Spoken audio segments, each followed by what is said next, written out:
संभाजीनगरमधून एक धक्कादायक घटना समोर आली आहे। या घटनेनं खळबळ उडालेली आहे।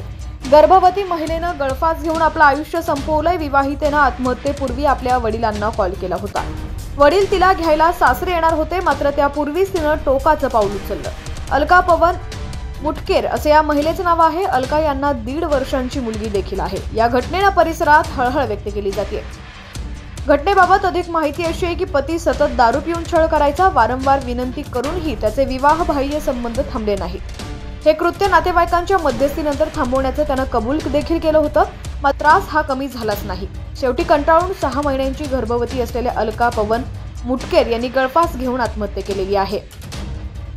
बुधवारी मध्यरात्री 2 वाजता पती घरी परतल्यानंतर ही घटना निदर्शनास आली। आत्महत्येपूर्वी अलका यांनी आपल्या वडिलांना कॉल केला होता। वडील मुलीला घेऊन जाण्यासाठी तयार होते, मात्र अलका यांनी त्यापूर्वीच आपलं आयुष्य संपवलं। काही तासातच वडिलांना मुलीच्या मृत्यूचा कॉल गेला।